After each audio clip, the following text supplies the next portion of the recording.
Hi there, welcome to the Fierce Factor podcast. I'm your host, Kaylee Lindholm. And I think it's time for us women to shift the conversation in business and step into our feminine leadership to do the most iconic work the aesthetic industry has ever seen.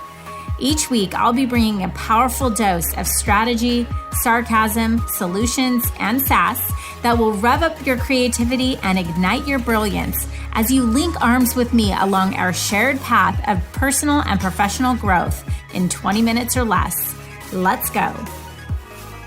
So how do we create key performance indicators? Well, that's a great question. But the first question that I want to ask is, why do we even hire people? We hire people on our team to produce wealth for our business. So if that is true, then how do we make sure each and every employee is in fact producing and perpetuating profit for our company? Well, we use something called KPI or key performance indicators. Now, this is really an important measurement of how well your business is doing. And on this podcast, we really talk a lot about leadership and my core philosophy that in order to design a lucrative, deeply satisfying, freedom-based business where you're not a slave to your self-created job, then you must build and lead a high-performing team and have systems in place to quote-unquote automate their performance. So what is a key performance indicator? Well, if you look it up in Wikipedia, the definition says a KPI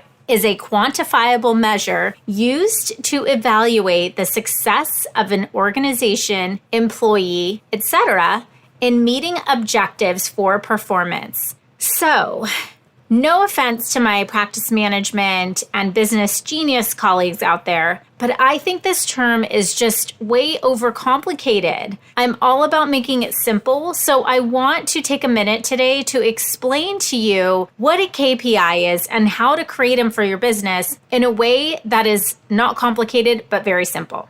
All right, so we have to be able to measure activities in our business to determine if they are working or not, right? So just like if we're investing in marketing, we don't actually know if the marketing is working if we're not measuring where the results of the investment that we inputted are actually yielding for us, right? So we have to track and measure things. And this is the same with any aspect of our company. So in the beginning, we sometimes hire people to do a job without actually knowing specifically what activities within that job will in fact directly produce profit. And I think that's where a lot of practices who have been in business for a while and aren't really sure how to create KPI get hung up. Because in the early days, we kind of are just winging it a little bit. We'll either essentially base our performance metrics on one thing, right? Because the early employees are really wearing a lot of hats. So sometimes we're not really sure if we're going to have them continue to do the same thing they're doing or if we're going to give them a new job or a new task. We're kind of just doing things on the fly. As we get into a point where we really want to start measuring and tracking, we need to kind of put these systems in place and have an idea of what specifically we want to measure.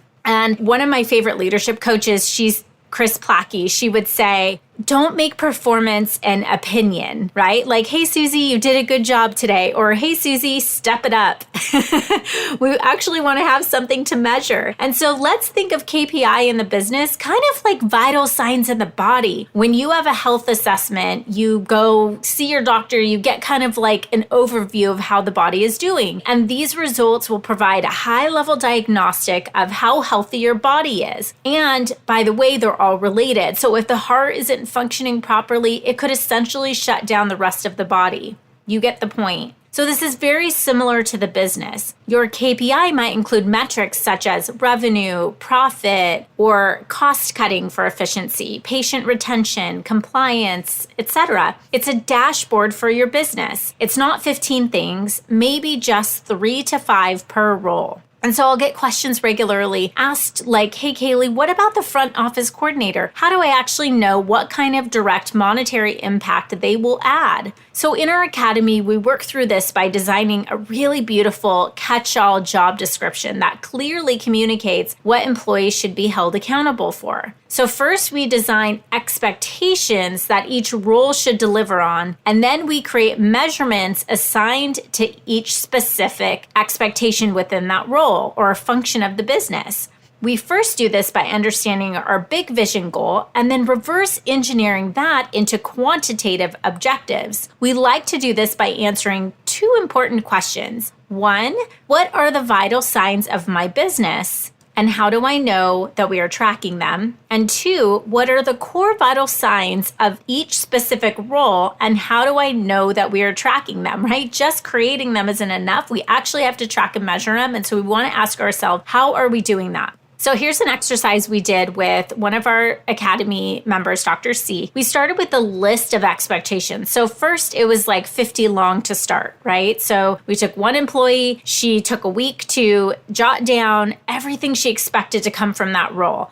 All the things I want her to do this, do that, answer the phones, communicate with a patient this way, staple that paper that way, like literally everything she could think of. And then once we had this punch list of 50 things, then we started to see trends in these expectations. So for example, some were more related to patient interaction, some related to administrative tasks like scanning and organizing. So we created about 10 buckets out of the 50 and then consolidated them into 5 total when we saw that several had been overlapping. So for example, cleaning rooms was listed in maybe 4 different ways that really fell ultimately under a compliance and safety measure for her. Then we took a look at business goals, so really the big vital signs, and reverse engineered how these would be assigned back into key tasks that could be measured in each specific role. It was fun. Now, I know that it can feel overwhelming, and seriously, these business geniuses out there make their terminology sound so fancy, but it really is not. It's basic, and your KPI should be customized to your business, the health of your business, not necessarily just a cookie cutter template, not necessarily just revenue and profit. So if you are looking to get some strategic guidance on how to translate the vital signs of your business into very tangible metrics, you can book a free strategy call with me to learn more about our services and see if there is some untapped opportunity to shore up your business leadership systems to better optimize your current operations and really create a win-win culture for you, your business, and its people. Thanks so much.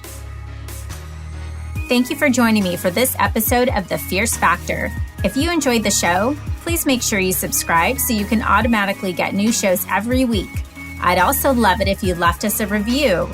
And come join the conversation online. If you're an aesthetic industry owner, operator, or leader, please join my free Facebook group, The Tribe of Fierce Aesthetic Leaders, a community of ambitious, purpose-driven professionals who collaborate and share best practices for growth in business and life. I'm honored you tuned in.